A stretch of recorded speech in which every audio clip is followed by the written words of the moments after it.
Hi friends, ఈరోజు మనం విష్ణువు యొక్క దశావతారాలలో 6వ అవతారమైనటువంటి పరశురాముడు ఈయన గురించి కొద్దిగా తెలుసుకుందాం.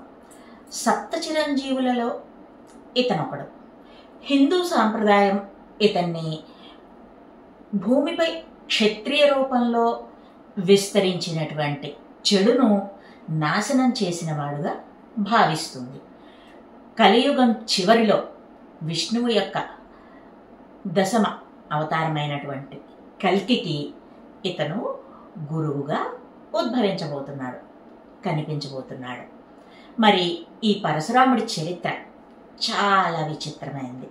పరశురాముడి తాత రుచీకుడు అనేటటువంటి ఒక ఋషి. ఈయన గాదిరాజు వద్దకి వెళ్ళి రాకుమారి సత్యవతిని తనకిచ్చి పెళ్లి చేయమని కోరాడంట. మరి తపస్సు చేసుకునేటటువంటి ఋషికి తన బిడ్డని ఇవ్వడం ఇష్టం లేక ఆ రాజు ఒక షరతు పెట్టాడు. నల్లటి చెవులున్నటువంటి తెల్లటి గుర్రాలని 1000 తీసుకొచ్చి తనకి కానుకగా ఇస్తే అప్పుడు తన కూతుర్నిచ్చి పెళ్లి చేస్తానని చెప్పాడు గాదిరాజు. సాధారణంగా అటువంటివి కనిపించడమే అరుదు. అలాంటి 1000 గుర్రాలు కావాలన్నాడు. ఇక అప్పుడు రుచీకుడు ఇంద్రుణ్ణి ప్రార్థన చేశాడు. ఇంద్రుడు ప్రసన్నుడయ్యాడు. 1000 గుర్రాలు అతని కోరిక ప్రకారమే తీసుకొచ్చి ఇచ్చాడు. వాటిని రాజుకిచ్చి సత్యవతిని పెళ్లి చేసుకున్నాడు రుచీకుడు. కొద్ది కాలం తర్వాత గాదిరాజు దంపతులు తమకు పుత్ర సంతానం కావాలని, దానికోసం ఏం పూజలు చేయాలో చెప్పమని రుచీకుని అడిగారు. అప్పుడు రుచీక మహర్షి 2 రకాల హోమ ద్రవ్యాలను తయారు చేశాడు. అంటే అవి పిల్లలు తమకు కావలసిన విధంగా పుట్టేందుకు మెడిసిన్స్ తయారు చేసే టెక్నిక్ వాళ్ళకి తెలుసు అన్నమాట. తమకు ఎలాంటి బిడ్డలు పుట్టాలని కోరుకుంటారో అలా పుట్టే అవకాశం అప్పటి కాలంలో వైద్య విధానం వాళ్ళకి తెలుసు అన్నమాట. సో ఆ హోమం చేసి తయారు చేసినటువంటి హవ్యాన్ని తన భార్యకి చూపించాడు. అందులోంచి ఒక 2 పాత్రల్లో ఉన్నాయన్నమాట. అక్కడ ఒక పాత్రలోని హవ్యం తింటే చెడుని నాశనం చేసేటటువంటి క్షత్రియ కుమారుడు పుడతాడు. ఇది మీ అమ్మగారికి ఇవ్వు. ఇక 2వ పాత్రలోని హవ్యం ప్రత్యేకించి నీకోసం తయారు చేశాను. ఇది నువ్వు తిను. అప్పుడు నీకు తపస్సు, శమదమాలు కల ఉత్తమ ద్విజుడు పుడతాడు అని భార్యకు వివరించాడు. రుచీకుడు స్నాన సంధ్యాదులు పూర్తి చేసుకోవడానికి బయటకు వెళ్ళాడు. అతడు వెళ్ళిన కాసేపటికి అత్తమామలు వచ్చారు. సత్యవతి తన తల్లికి తన భర్త తయారు చేసిన హవ్యపాత్రలు చూపించింది. వాటి ప్రభావాన్ని కూడా వర్ణించింది. ఇంకా ఆనందంతో గాదిరాజు భార్య శుచిగా స్నానం చేసి వచ్చి పొరపాటున తాను సేవించవలసిన హవ్యం కూతురు సత్యవతికిచ్చి కూతురు వంతు పాత్రలోని హవ్యం తాను తిన్నింది. గొప్ప తపస్సంపన్నుడు కదా రుచీకుడు. ఆశ్రమానికి వచ్చిన వెంటనే దివ్య దృష్టితో జరిగినదంతా తెలుసుకున్నాడు. ఇక మీ పొరపాటు కారణంగా నీ తల్లికి బ్రహ్మతేజం గల పుత్రుడు, నీకు పరమ క్రూరుడైనటువంటి కొడుకు పుడతాడని భార్యతో చెప్పాడు. సత్యవతి చాలా బాధపడింది. అది చూసి రుచీకుడు జాలిపడి ఆ క్రౌర్యం పూర్తిగా తన మనుమడికి వచ్చేటట్టు అనుగ్రహించాడు. రుచీకుని హోమద్రవ్య ఫలంగా గాదిరాజుకు విశ్వామిత్రుడు జన్మించాడు. ఇక సత్యవతి రుచీక మహర్షికి జమదగ్ని మహాముని పుత్రుడిగా జన్మించాడు. ఈ జమదగ్ని మహామునికి పుట్టినవాడే పరశురాముడు. ఒకప్పుడు పరశురాముని తల్లి రేణుకాదేవి నీటిని తేవడానికి నదీ తీరానికి వెళ్ళింది. అప్పటికప్పుడు అక్కడి మట్టిని కుండగా తయారు చేసి తన పాతివ్రత్య మహిమతో దానిలో నీరు తేవడం ఆవిడికి అలవాటు. కానీ ఆ రోజు నదీ తీరంలో కొందరు గాంధర్వులు సతీ సమేతంగా జలకాలాడుతూ పరవశిస్తున్నారు. అది చూసి ఆమె మనసు క్షణకాలం చెలించింది. ఆ కారణంగా ఆమె కుండ తయారు చేయలేకపోయింది. నీటిని తీసుకురాకుండా వట్టి చేతులతో ఆశ్రమానికి వచ్చింది. జరిగినదంతా దివ్య దృష్టితో చూసినటువంటి జమదగ్ని ఆగ్రహించాడు. అసలే భృగు మహర్షి వంశస్థుడు కదా, వీరందరికీ కొంచెం ఆ వంశంలో కోపం ఉంటుంది. అక్కడే ఉన్నటువంటి తన 4 బిడ్డలతో తల్లి రేణుకను చంపమని ఆదేశించాడు. వారు ఆ పని మేము చేయలేము అన్నారు. అంతలో అక్కడికి వచ్చాడు 5వ వాడైనటువంటి పరశురాముడు. అతనితో తండ్రి, నా మాట వినని నీ అన్నలను, నీ తల్లి రేణుకను నీ పరశువుతో నరికి చంపమని ఆదేశించాడు. పరశురాముడు తండ్రి ఆజ్ఞను ధిక్కరించక అతను చెప్పినట్టే చేశాడు. జమదగ్ని సంతుష్టుడై ఏవైనా 2 వరాలు కోరుకో అన్నాడు. పరశురాముడు తన తల్లిని అన్నలను బ్రతికించమని కోరుకున్నాడు. జమదగ్ని తిరిగి వారిని ప్రాణం పోసి బ్రతికించాడు. తర్వాత కథలోకి వెళితే కార్తవీర్యాజ్ఞుడు మాష్మతీపురానికి మహారాజు. ఇతడికి 1000 చేతులున్నాయి. ఇతను కూడా చాలా గొప్పవాడు. కానీ అగ్నిదేవుడు ఆహారంగా కావాలని అడిగితే ఒకసారి ఈ రాజు కొన్ని గిరులు, నగరాలు, అరణ్యాలు, గ్రామాలు, కుగ్రామాలు తినేయమని అనుజ్ఞ ఇచ్చాడు.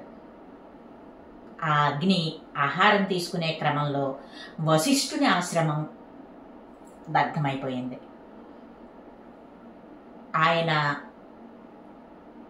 నన్ను నా ఆశ్రమానికి ఏది విలువ లేకుండా, విలువ ఇవ్వకుండా నువ్వు ప్రవర్తించావు కాబట్టి నీ సహస్ర బాహువులను కూడా పరశురాముడు నరికివేస్తాడు భవిష్యత్తులో అని శపించాడు. కర్మ అనుభవించాలి కదా, కారణం కల్పించబడింది. ఒకనాడు పరశురాముడు లేనటువంటి సమయంలో తపోవనానికి వెళుతూ వస్తూ ఉంటారు కదా, ఆ సమయంలో పరశురాముడు లేనటువంటి సమయంలో కార్తవీర్యార్జునుడు జమదగ్ని ఆశ్రమానికి వచ్చాడు పరివారంతో. జమదగ్ని కూడా తన వద్ద ఉన్నటువంటి సుశీల అనేటటువంటి కామధేనువు దయతో ఆ మహారాజుకి, ఆ పరివారానికి అందరికీ కూడా విందు చేశాడు. ఆ గోవుని చూసి దాన్ని తనకిమ్మన్నాడు కార్తవీర్యార్జునుడు. ఇది ఉంటే దేశం సుభిక్షంగా ఉంటుంది, నా పాలనలో ప్రజలందరూ బాగుంటారు, ఏ లోటు లేకుండా ఉంటారు, కాబట్టి ఆ ధేనువుని నాకివ్వండి అని అడిగాడు. జమదగ్ని మహర్షి నేను ఇయ్యను అన్నాడు. కార్తవీర్యార్జునుడికి కోపం వచ్చింది. రాజుని నేను అడిగితే నాకు ఇయ్యనంటావా అని చెప్పి కోపం వచ్చింది. బలవంతంగా ఆ కామధేనువును తన మహిష్మతీపురానికి తీసుకుని వెళ్ళాడు. పరశురాముడికి వచ్చిన వెంటనే ఈ విషయం తెలిసింది.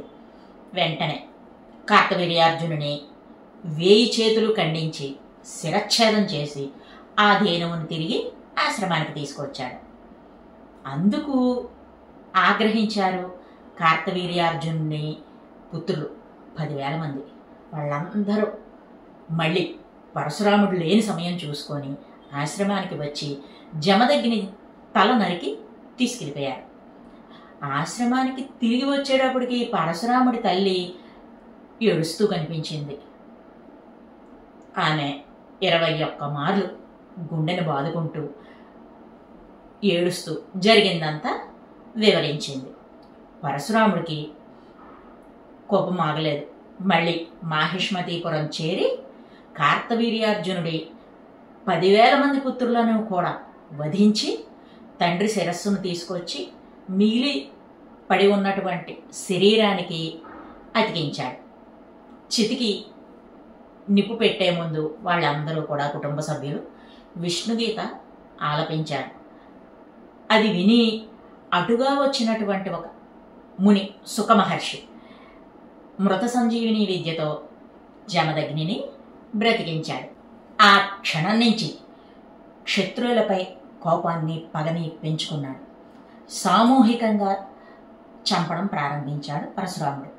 అలా 21 సార్లు క్షత్రియులపై దండెత్తి వారి రక్తాన్ని 5 సరస్సులలో నిల్వ చేశాడు. ఆ 5 సరస్సులు సమంత పంచకంలో ఉన్నాయి. అదే కురుక్షేత్ర యుద్ధ భూమి. ఆ సరస్సులలో రక్తాన్ని మునులకు అర్పణ చేశాడు. మునులు ప్రసన్నులయ్యారు. ఏ వరం కావాలో కోరుకోమన్నారు. అప్పుడు పరశురాముడు, క్షత్రియులనందరినీ సామూహికంగా వధించాను, ఆ పాపం నుండి నన్ను విముక్తుని చేయండి అని కోరాడు. మరి పరశురాముడు వధించినటువంటి క్షత్రియులలో కొంతమంది మంచివారు కూడా ఉన్నారు. దానికి ప్రాయశ్చిత్తంగా తన సంపదలన్నింటినీ బ్రాహ్మణులకు కానుకగా ఇచ్చేశాడు. వారందరినీ సమంత పంచకానికి ఆహ్వానించి ఒక యాగం కూడా చేశాడు. కశ్యపుడు పరశురామునిచే ఆ యాగాన్ని చేయించాడు. 21 మార్లు దండెత్తి రాజులను చంపి వశపరుచుకున్నటువంటి భూమినంతటిని కశ్యపునికి దానం చేసేశాడు పరశురాముడు. అప్పటి నుండే భూమికి కశ్యపి అని పేరు వచ్చింది. ఇంకా తన వద్ద మిగిలిన బంగారాన్ని బ్రాహ్మణులందరికీ కూడా అర్పించేశాడు. మరి కశ్యపుడు పరశురాముడి దగ్గర నుంచి భూమిని దానంగా పుచ్చుకున్నాడు కదా, అందువల్ల నువ్వు నాకు దానంగా ఇచ్చినటువంటి ఈ భూమిపై నువ్వు ఉండేందుకు వీలు లేదు అన్నాడు. నువ్వు దక్షిణానికి వెళ్ళి సముద్ర భాగంలో ఉండమని చెప్పాడు. పరశురాముడు ఆ సముద్రుడి వద్దకి చేరి కొద్దిగా భూభాగాన్ని తపస్సు చేసుకుందుకు ఎమ్మని ప్రార్థించాడు. సముద్రుడు వచ్చాడు. వచ్చి పరశురాముడిని అతని యొక్క పరశువుని సముద్రంలోకి విసిరేయమన్నాడు. ఆ పరశు పడిన ప్రాంతంలో సముద్రం చీలి కొంత భూమి పైకి వచ్చింది. బహుశా అది కేరళ ప్రాంతం కావచ్చునని భావిస్తున్నారు మన పెద్దలు. ఇక అక్కడ అతను తన తపస్సును మొదలుపెట్టాడు. క్షత్రియులు లేకపోవడం వల్ల మిగిలిన జాతులు అవధులు దాటి అధర్మాన్ని ప్రవర్తిస్తుంటే భూమి పాతాళానికి కుంగిపోతోంది. అది చూసి కశ్యపుడు భూమిని తన తొడ ఆధారం చేసి పైన నిలబెట్టాడు.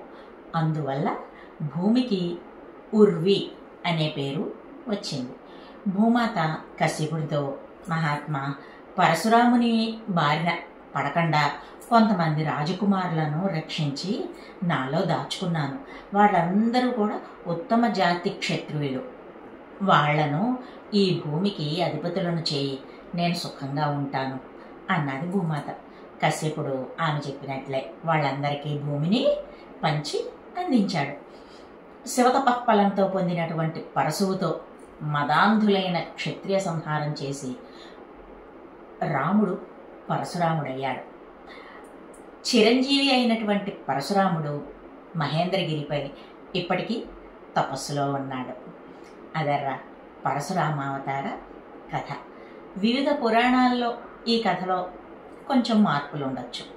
భూమిపై చెడుని అంతమొందించేందుకు విష్ణుమూర్తి అవతారాల రూపంలో జన్మించి మనల్ని రక్షిస్తున్నాడు. లోకా సమస్త సుఖినో భవంతు. మరో మంచి వీడియోతో మళ్ళీ మీ ముందుకు వస్తా. By bye friends.